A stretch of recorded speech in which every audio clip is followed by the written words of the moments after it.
Bonjour à tous et bienvenue sur un nouvel épisode des Wayshowers. Je suis très heureuse d'accueillir aujourd'hui Léa Jourjon.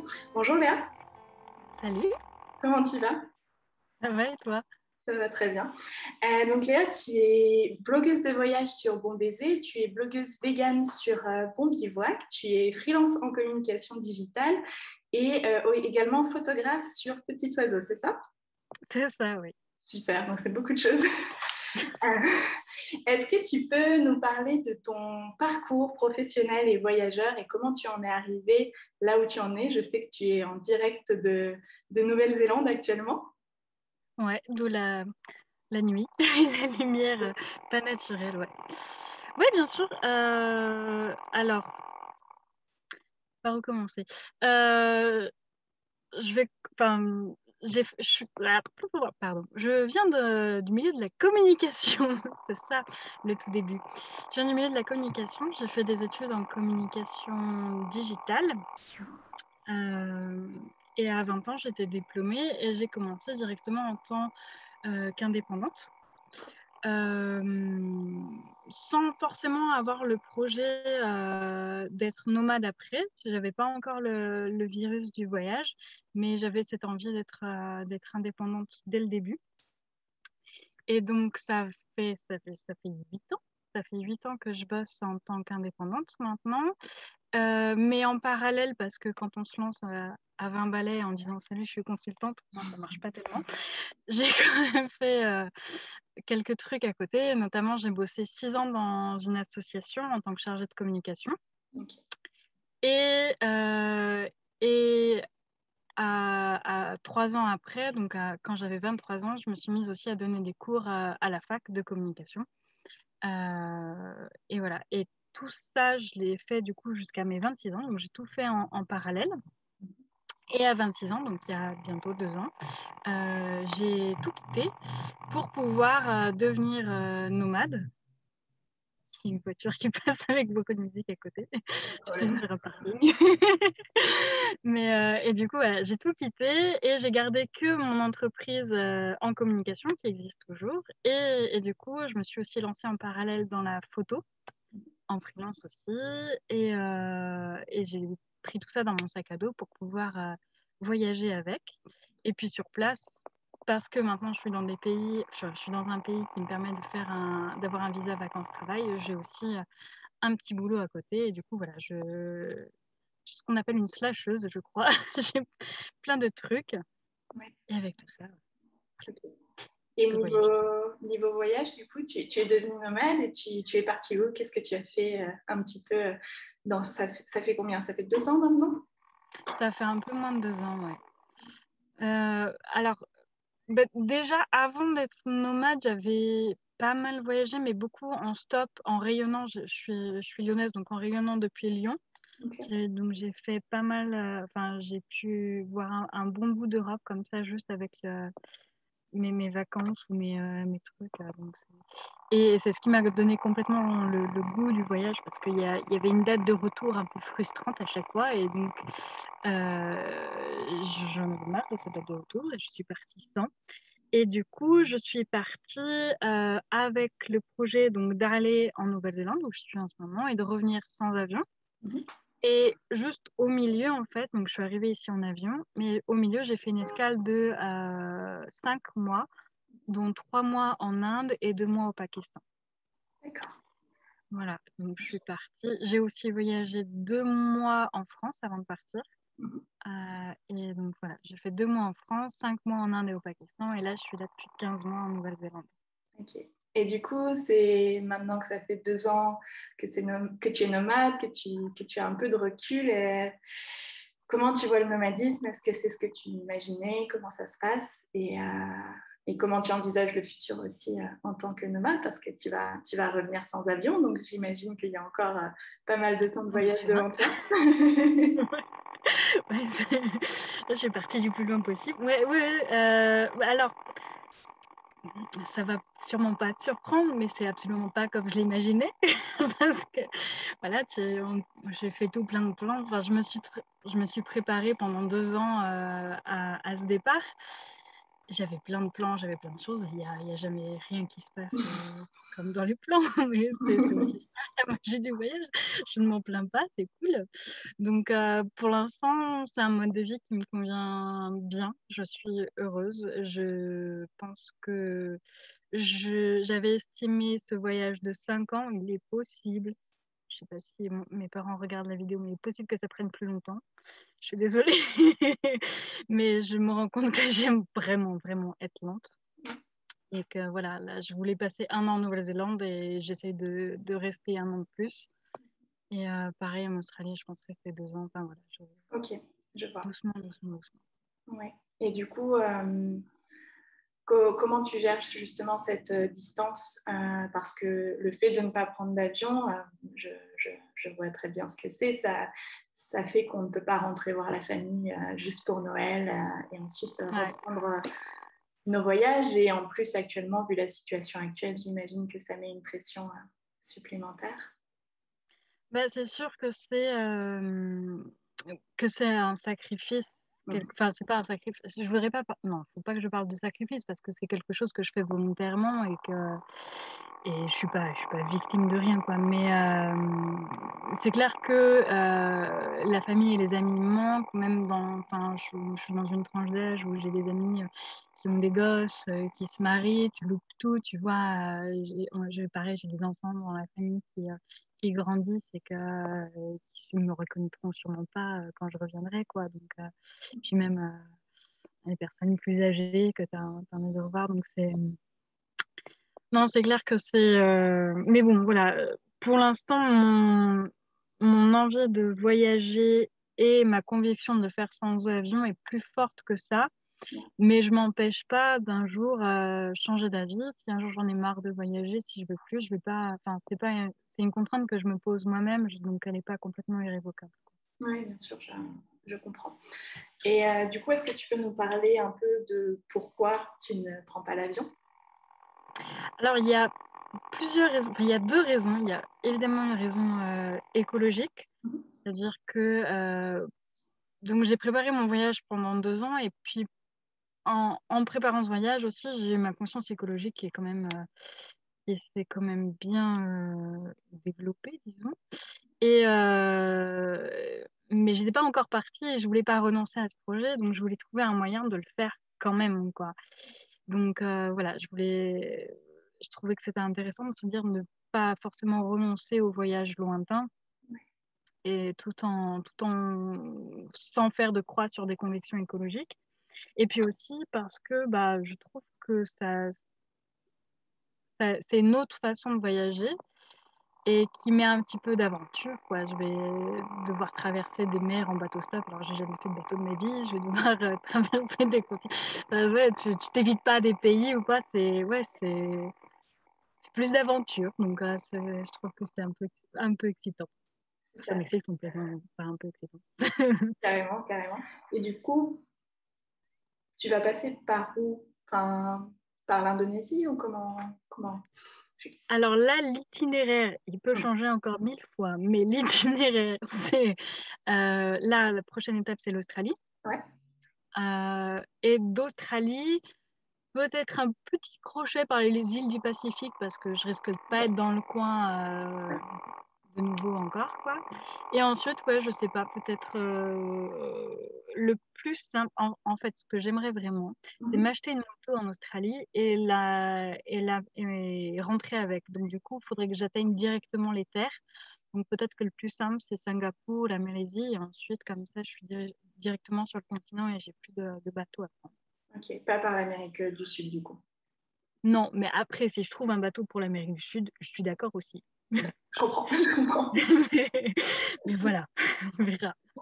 Et rapidement, est-ce que tu peux aussi nous expliquer pourquoi pour toi le véganisme est politique? Oui, alors, bah, du coup, ouais, je suis végane, pas forcément depuis très très longtemps. Je suis devenue végane en Nouvelle-Zélande, donc ça va faire 1 an là. Et c'est une démarche qui a été complètement en parallèle avec ma démarche, enfin, comment dire, mon processus de pensée anarchiste, c'est-à-dire que j'ai pris conscience de mon anarchisme et, dont le principe, c'est pas de domination, quelle qu'elle soit, donc c'est très lié au féminisme et pour moi, c'est aussi très lié à l'antispécisme et du coup, ça me paraissait complètement cohérent, en fait, dans cette démarche anarchiste, d'arrêter aussi toute consommation animale. Ouais. Et voilà, donc c'est principalement pour ça. Donc, c'est venu de l'antispécisme et puis après, ça s'est développé autrement, mais ça vient clairement de l'anarchisme. Ouais. C'est intéressant, c'est très intéressant comme point d'entrée parce que je parle avec beaucoup de véganes et on a tous des parcours différents, donc Ouais. c'est très intéressant. Et ça s'est bien passé du coup cette transition pour toi au véganisme? Ah ouais, ça a été. Enfin, avant j'étais végétarienne, mais ouais, ça a été tellement évident Ouais. que qu'il était temps, quoi. Je sais pas pourquoi j'ai pas été végane avant. Parce Donc que là, je il me était suis temps. dit aussi. Ok, du coup, moi aujourd'hui, je t'ai invitée pour qu'on parle un peu de créativité et quelle place ça a dans ta vie. Donc, tu écris et tu es photographe. Donc, qu'est-ce que pour toi la créativité? Grande question. Qu'est-ce que pour moi la créativité? Eh ben, je pense que la créativité, je dirais que c'est presque un besoin de, je sais pas, bah, de créer, c'est un peu bête dit comme ça, mais de sortir quelque chose de concret, de presque de palpable de son imagination. Donc, se passer, ouais, je sais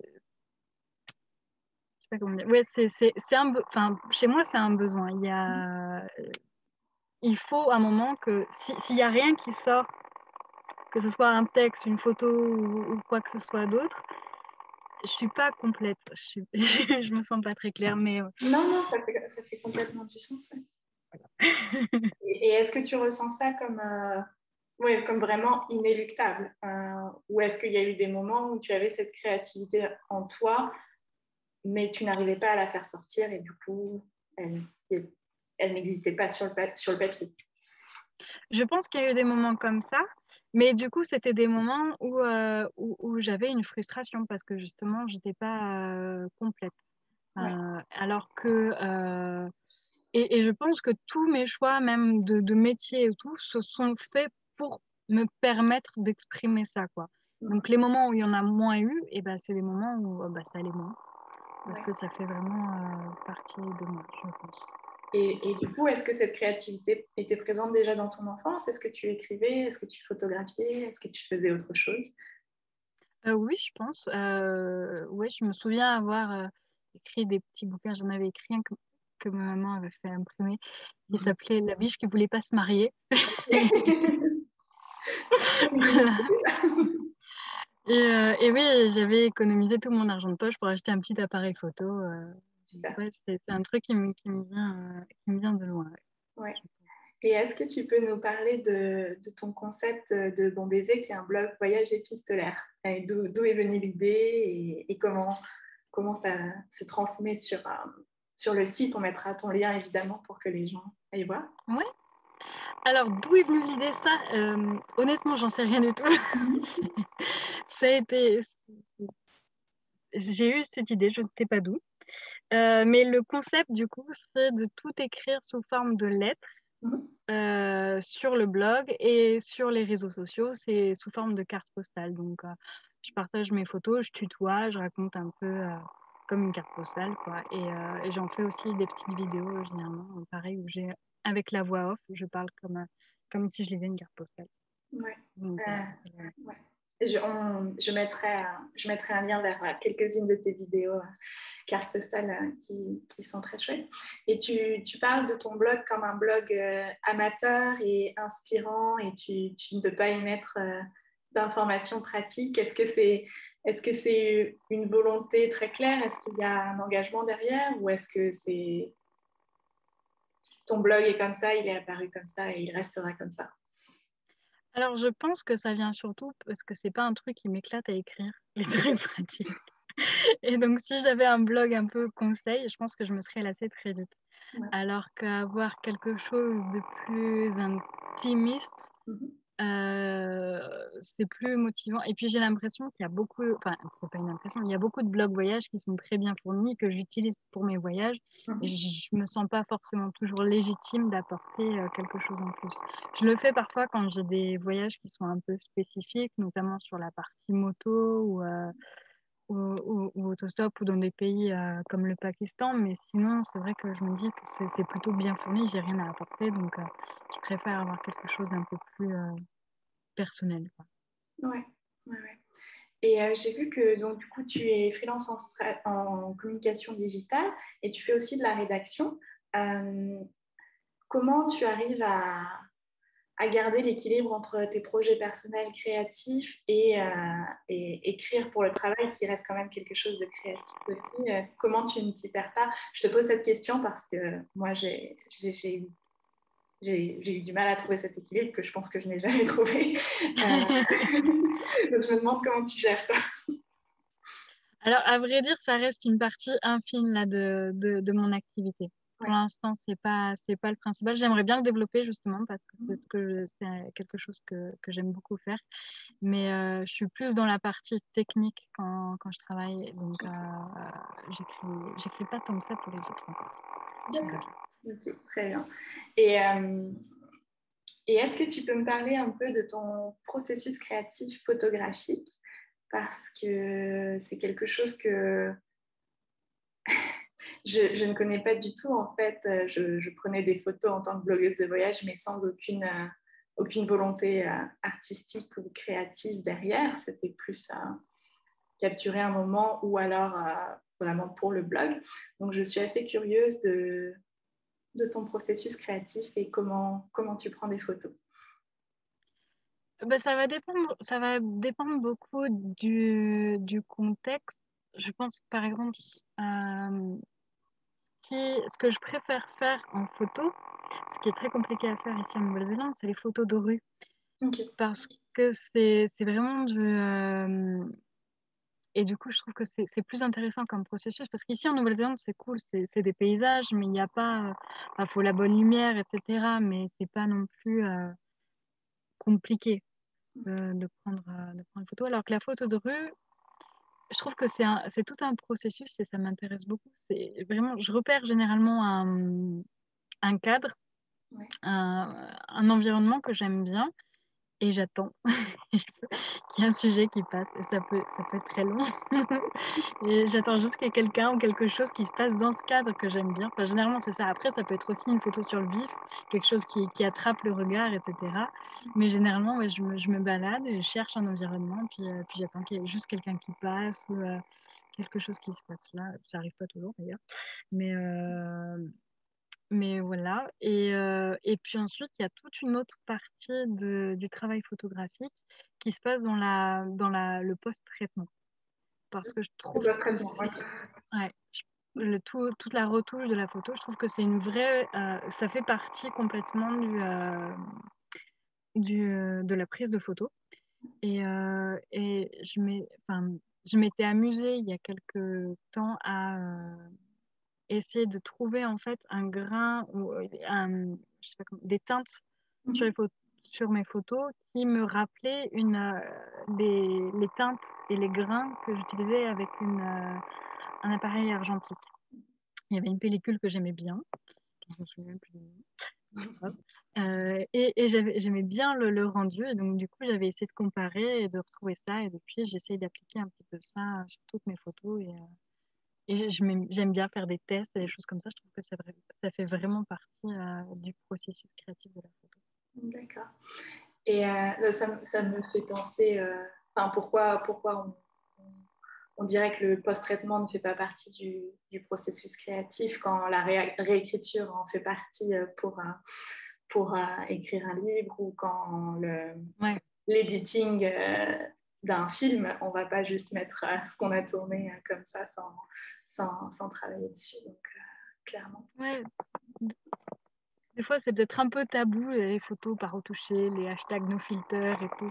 Mais je pense que c'est intéressant quoi, aussi parce que la photo, elle rend pas toujours ce qu'on aperçoit avec les yeux. Enfin, c'est-à-dire que des fois, on est complètement émerveillé par des couleurs, etc. Et quand on le voit sur la photo, ça rend pas pareil. Et je trouve que là, l'editing il est intéressant parce il essaie de retransmettre une émotion qu'on a vécue et et la photo en elle-même ne suffirait pas forcément. Ouais. Oui, je pense que c'est ça le travail de l'artiste qui a capté une émotion, une énergie, une couleur et de le transmettre au grand public comme il l'a vu. Ça ne veut pas dire que c'est exactement comme cela, mais ouais. Et alors ça, c'est une question, je ne sais pas si tu sais, mais je suis très intéressée par rapport à la question de l'intuition. Et du coup, je me demandais quelle était la place de l'intuition pour toi dans ta créativité, dans ton processus créatif et dans le voyage aussi, si tu vois que ça a une place. Clairement, je pense plus ça va et plus je laisse une grande place à l'intuition. En fait, déjà, d'abord dans le voyage, en fait, c'est plus facile pour moi de répondre dans le voyage Mhm. parce que le voyage m'a appris à lâcher prise et à me fier plus à mon intuition. Et je pense que je voyage même pour ça, en fait, pour cette sensation de lâcher prise qui, pour moi, va avec suivre son intuition. Et, euh, et je le mets petit à petit de plus en plus dans le côté plus professionnel. Mhm. Et donc, du coup, dans tous les processus créatifs. Mais je pense que même d'un point de vue, je suis en train de réfléchir sur les projets sur lesquels j'ai bossé, où j'ai eu des idées qui me plaisent. En fait, elles viennent pas d'un processus rationnel Ouais. généralement. C'est quelque chose qui sort à un moment, souvent quand j'arrive pas à dormir ou je Mhm. sais pas. C'est un truc qui sort sans que je puisse l'expliquer quoi. Mais je Ouais. pense qu'il faut lui laisser la place Mhm.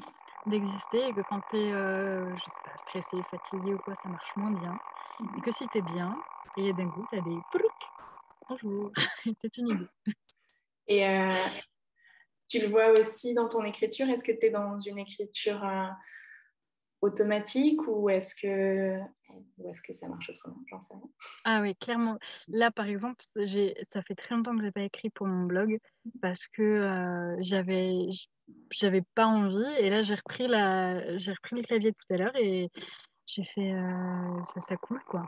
Je réfléchis. Après, il faut peut-être que je relise, mais quand j'écris, en tout cas, ça fait ça quoi. Ça vient sans prévenir et quand c'est là, ça coule tout seul. Ça coule tout seul, ouais. Des fois, ça vient pas. Et du coup, ouais, tu n'as pas écrit depuis un moment, tu disais? Ouais, quasiment 6 mois là et ça faisait 6 mois avant. Donc, Ouais. Et tu ressens vraiment ça comme un blocage du coup ou tu l'as laissé être comme c'était? non, je pense pas que ce soit un bloc. Parce que comme c'est pas j'ai pas envie de me mettre de pression avec ce blog. Donc si j'ai pas envie d'écrire si là, en fait, je savais pas comment raconter la Nouvelle-Zélande tout de suite parce que je suis encore en train de le vivre. Donc je m'étais dit, ça attendra peut-être après. Et comme je vais peut-être y rester 2 ans, ça va peut-être être long. donc, donc voilà, je me suis pas mise de pression à écrire. Et j'ai vraiment envie d'écrire quand j'en ai envie. Donc là, pour l'instant, j'avais besoin de faire une pause. Et ça fait que quand je réécris, j'ai encore du plaisir. Je pense que si je m'étais forcée, bah, j'aurais sorti un truc, mais je veux pas me dégoûter de l'écriture, quoi. J'aime trop ça. Donc, Ouais, ouais, bien sûr, ça prend mon temps. bien sûr. Je trouve ça très intéressant parce que moi, je ressens pas j'ai jamais eu de blocage, j'écris tout le temps, mais la forme que ça prend est différente et je vois que les blocages sont plus dans les thématiques que j'aborde et certaines thématiques que je tiens très loin de moi. Et donc, c'est plus ça, je sens le blocage là, à ce niveau-là. Est-ce que c'est quelque chose qui résonne avec toi Euh, c'est- C'est-à-dire, il y a des thématiques sur lesquelles tu as plus de mal à écrire que d'autres? Ouais, ouais, ouais.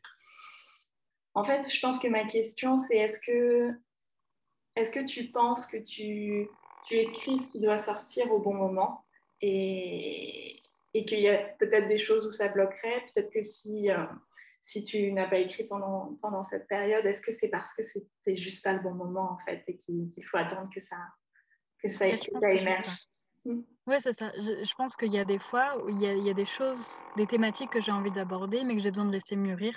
Ouais. Parce que pareil, la réflexion, elle suit son cours et elle est peut-être pas prête à ce moment-là, quoi. Mm. Donc si je le sens pas, c'est juste que, en effet, c'est pas Mm. forcément le moment. Exactement. Mm. Et est-ce que ton engagement politique, vegan, féministe a la place dans ton art aussi? Ou est-ce que tu les sépares? Alors, c'est une question que je me pose, c'est-à-dire que à la base, bah, mon blog voyage, en tout cas, il n'était pas censé être politique, mais comme il est très personnel et que je mets pas de filtre à ce que je raconte, euh, il transparaît. Il transparaît. J'ai du mal à pas en parler quand ça fait tellement partie de moi tous les jours que c'est pas possible, quoi. Donc, je fais des ponts. Mhm. Petit à petit, j'essaye de pas faire trop déborder, Mhm. mais en même temps, j'ai pas envie de me mettre des filtres ou des choses alors que déjà, je trouve que c'est important d'en parler. Mais voilà. Et c'est aussi pour ça que j'ai créé l'autre blog, le blog de cuisine, avec l'idée tout de suite que c'était du véganisme et donc de la politique. Et donc, du coup, je peux faire des ponts plus facilement, je trouve, avec tout le reste. Mhm. D'accord. Oui, je pense que ma question derrière ça, c'était une grande question à nouveau. Est-ce que tu penses que l'art doit être engagé ou est-ce que ça dépend ou est-ce que tu penches plus pour l'art pur qui est juste ce qu'il est? Euh, je pense pas que tout l'art doit être engagé, mais je pense que quelque part, l'art, et je prétends pas faire de l'art, mais si on parle d'autre chose, du coup, même juste la visibilité a une responsabilité Ouais. et du coup, c'est important qu'il y ait des personnes avec une visibilité qui aient un engagement et qui en parlent. Ouais. Moi, je Ouais. trouve que c'est important. Et du coup, ça m'amène à une autre grande question. Quelle responsabilité ont les blogueurs de voyage par rapport à ce qui se passe dans le monde actuellement et par rapport à l'effondrement et par rapport à tout ça? Qu'est-ce que tu penses de tout ça? Du blogging et de la responsabilité dans le monde actuel? Euh, je pense, alors je sais pas. Alors je vais te répondre avec la responsabilité que j'essaye de me donner moi toute seule à ma petite échelle. Je, je, je me dis qu'il est important pour moi, même si j'ai pas un blog qui est très gros, de montrer qu'une autre façon de voyager est possible. Et juste de donner en fait de la visibilité à ces manières alternatives pour montrer que c'est possible de voyager et d'avoir une démarche écologique. Parce que en fait, quand on pense voyage, les gens ils pensent avion, ils pensent vacances de quelques semaines, ils pensent plein de choses, ils pensent bout du monde, etc. Et il y a assez peu d'alternatives qui sont visibles. Et j'ai envie de donner un peu de visibilité à cette alternative-là. Donc c'est la responsabilité que je me donne à ma petite échelle. Ouais. Super, ben, merci. Je sais on est plusieurs à faire ça. Donc... Merci de partager ça. Parce qu'en effet, il y a pas beaucoup de contenu à ce sujet. C'est, c'est important, mais on se retrouve aussi un peu noyé dans d'autres contenus. Donc. Mm. Et comment tu trouves un équilibre de vie dans tout ce que tu fais, dans tous tes projets, dans le voyage, dans le nomadisme? Comment tu t'en sors? Alors, j'ai beaucoup de mal, enfin, je cherche encore un peu l'équilibre parce que je marche beaucoup par période. Il y a des périodes où je vais bosser sur un truc à fond, puis je vais oublier tout le reste. Il y a des périodes où je vais faire que voyager. Donc, j'essaye de trouver un équilibre qui me permette de tout compiler en même temps. Et peut-être qu'en fait, c'est pas mon truc de tout faire en même temps que j'ai besoin de faire du voyage, du boulot, du voyage, du boulot, etc. Donc je cherche encore, mais, mais ça va mieux et je trouve que plus je suis lente, mieux ça va. Ça, c'est un début de réponse que j'ai trouvé. Ouais. Vraiment, je pensais être lente, mais en fait, je mets encore le pied sur le frein. Là. Ouais. C'est bien. C'est un chouette conseil, ça. Plus c'est facile l'équilibre. Et du coup, plus c'est lent, tu en es à quel rythme là? Tu vois quel rythme rester dans un endroit combien de temps, par exemple? Bah là, par exemple, j'ai décidé que j'aimais bien la ville où j'étais. Donc, j'ai décidé d'y passer tout l'hiver. Ok. Donc, ça va faire, ouais, même un peu plus parce qu'en fait, c'est l'automne là. Donc, je vais y rester quasiment 6 mois au total. Ok. Ouais. Voilà.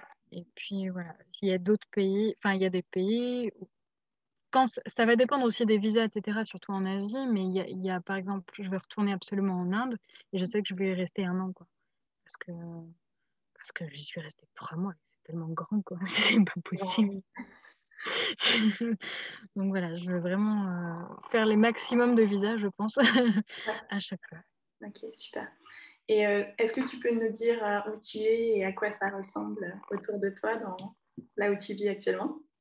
Ouais, et ben je suis à Nelson, donc c'est tout au nord de l'île du Sud de la Nouvelle-Zélande. Et c'est vachement chouette parce qu'en fait, toute l'île du Sud, il pleut, sauf Nelson. Il y a un peu de magie ici.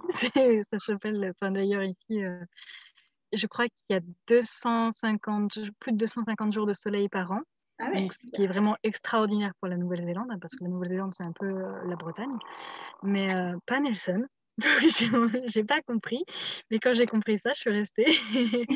Et du coup, c'est joli. Enfin, la ville est sympa. Alors, pour les villes néo-zélandaises, c'est pas non plus si fifou.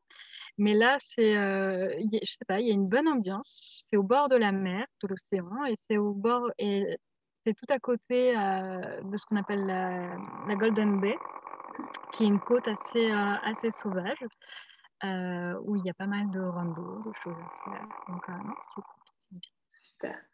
Je suis passée à Nelson 2, 3 jours, je crois, mais j'avais beaucoup, beaucoup aimé. Est-ce que tu surfes? Est-ce que tu fais du paddle? Est-ce que tu fais ce genre d'activité? Comment tu sais?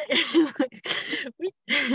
Oui, oui, bah oui. On vit complètement dans une bulle où le Covid n'existe pas en Nouvelle-Zélande. Je suis très, On très va dire. chanceuse ici. Ouais. Donc, en fait, je vais dans des bars, Ouais. je vais dans des cinémas, des trucs un peu improbables. Je vais dans des bars, je bois des bières avec des gens sans masque. Je sais. Mais ouais, je, je suis allée à un festival de musique ce week-end. Et puis ouais, et j'ai un copain qui a acheté un paddle, donc du coup, généralement après le boulot, je peux aller à la plage pour faire un peu de paddle. Super, super. Ça donne envie. Je crois que la Nouvelle-Zélande, c'est un peu le pays où on voudrait tous être actuellement. Ah ouais, c'est le pays que personne ne veut quitter. Ici, on est tous en train de dire il faut qu'ils nous étendent nos visas. On ne veut Super, pas partir. c'est clair. Et comment ça s'est passé du coup l'année dernière, le confinement en Nouvelle-Zélande et quand est-ce que vous en êtes sorti et que vous avez repris une vie normale du coup? Ça a été assez court le confinement. Ça a été avril et mai 2020. Ok. Donc, oui, ça a été. Moi, je venais juste d'arriver du coup en Nouvelle-Zélande et j'avais mon petit frère qui me rendait visite pour 1 mois avant de faire un PVT en Australie. Bon, ben, il est toujours là. Il n'est pas parti. Et d'ailleurs, il a appris à parler anglais maintenant. Il est vraiment juste là en visite. Ouais. Maintenant, il parle anglais. Donc, oui, on était en road trip comme ça, en se disant, bah, il a qu'un mois, on se dépêche de voir plein de choses. Et puis, on s'est retrouvés coincés à Wanaka. Donc, Ouais, il y a pire, c'était cool. c'est chouette, Anaka. On a passé 2 mois dans un petit appartement. Et puis après, en sortant, il y avait quelques contraintes sur le voyage. On ne pouvait pas exactement bouger complètement. Donc, on a fait du volontariat. Ouais. Pouvoir rester dans un endroit, mais faire quelque chose de sympa. Ok. Ouais, d'accord. Et après, ouais, pour les visas, du coup, c'est juste la question de renouveler ton PVT 1 an de plus, c'est ça? En fait, ils l'ont renouvelé automatiquement. D'accord, ok. Donc, mon frère, par exemple, était en visa touristique et il a été étendu automatiquement, mais il a pu demander son PVT sur place et du coup, il a son PVT. Et là, tous nos PVT ont été étendus de 6 mois. Donc, le mien maintenant va jusqu'en septembre et on espère tous, là, on croise les doigts, normalement, on a la réponse dans quelques jours pour une autre extension. Ok, bah, je croise les doigts pour vous aussi. C'est chouette que vous n'ayez pas été, vous n'ayez pas, non, j'arrive pas à parler, vous n'avez pas été forcé à quitter le pays à cause de la situation. Le gouvernement a été vraiment cool là-dessus, quoi. Ouais, voilà, Il facilite les choses et puis, enfin, je pense qu'aussi ils ont une responsabilité de nous renvoyer en Europe aujourd'hui. À une époque, c'était juste dangereux, enfin, même aujourd'hui. Et donc, du coup, et puis aussi, ils ont besoin de manœuvre dans les vergers pour ramasser les fruits.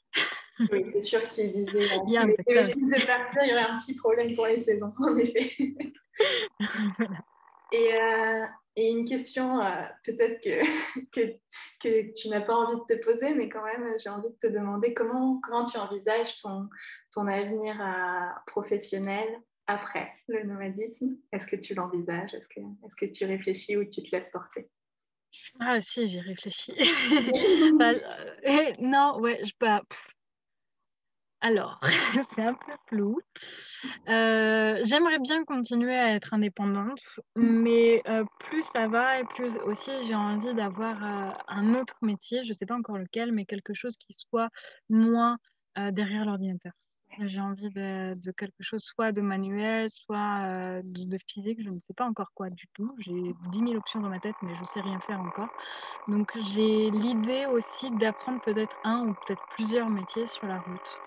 Parce que j'aime pas faire qu'un seul truc de toute façon. Donc, je pense garder mon entreprise en communication, quoi qu'il en soit, et puis tester des trucs. Super. J'ai hâte de voir ce que tu vas nous faire. Moi aussi. Toi aussi. Et est-ce que tu envisages de tester une autre forme de créativité ou est-ce que tu le fais de manière juste pour toi, de dessiner, de faire de la musique, de danser, je ne sais pas. Il y a vraiment plein de trucs qui me tentent. Mhm. Non, ouais, j'ai vraiment envie d'apprendre plein de choses dans ce voyage, mais pour l'instant, je pense que là, le surplus de créativité, si tu veux, il va plutôt s'exprimer en cuisine. Je suis dans une période où j'ai envie de cuisiner plein de trucs et d'inventer des recettes et des trucs comme ça. Et je pense que c'est par période.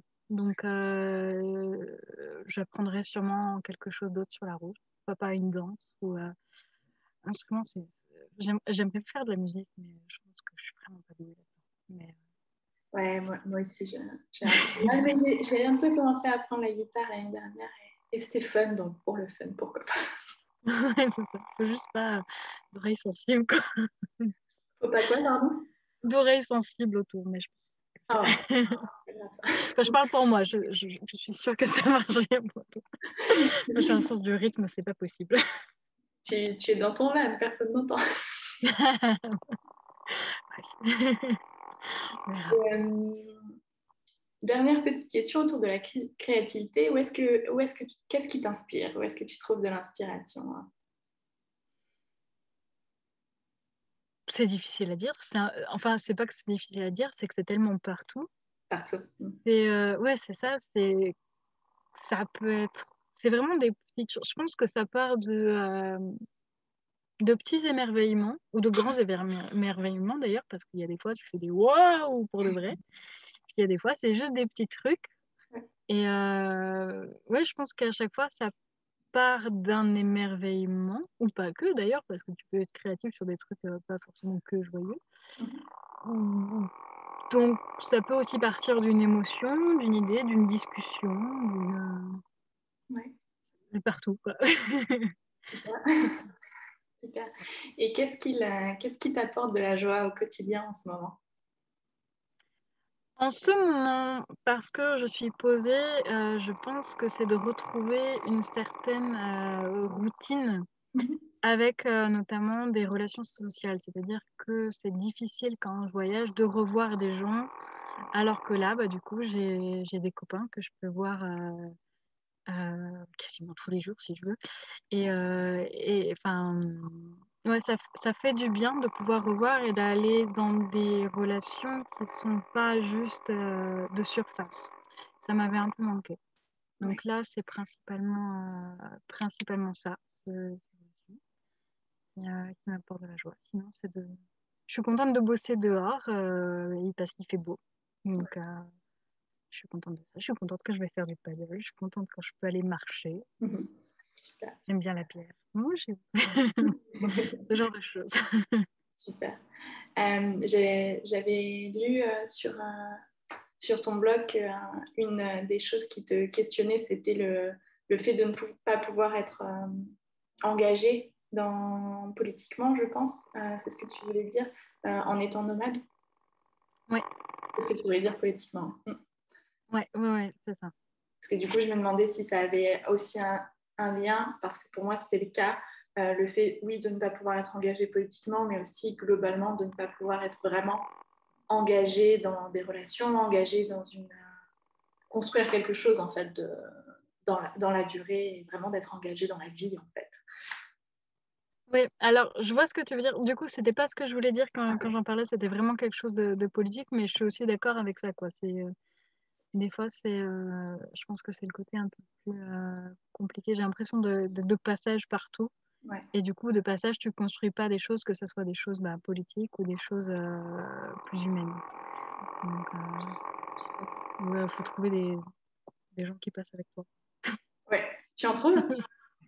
Ouais, je fais des bouts de route avec des gens. Super. Super. Et est-ce que tu peux nous dire où est-ce que les gens peuvent te retrouver en ligne? Sur quel site aller te voir? Eh ben, il y en a plusieurs, ça dépend. Pour lire des lettres de voyage, du coup, ça sera bonbaiser.voyage. Pour faire des recettes faciles à faire sur la route, c'est bonbivouac.com. Pour voir les photos de ma boutique photo, c'est petitoiseau.photo. Mhm. Et sinon, je suis plus active sur Instagram qu'ailleurs. Instagram, ok, je mettrai tes liens. Et est-ce qu'il y a quelque chose que tu veux partager avec les auditeurs? Est-ce que tu veux nous faire une mini lettre de Nouvelle-Zélande? Improviser, quoi. Ben oui. Je sais pas, non. Je vous envoie de bons baisers de Nouvelle-Zélande et plein de bonnes ondes. J'espère. Je promets que je bois des bières en bar pour vous. Merci. Et je fais de mon mieux. Des fois, c'est pas facile, mais je le fais. Je me sacrifie. C'est gentil. Voilà. Voilà. Super. Ben, merci beaucoup. Merci Léa pour tous tes partages. Et merci à tous de nous avoir regardés cette semaine. Et, et je vous dis à la semaine prochaine. Merci Léa. Merci à toi. À bientôt.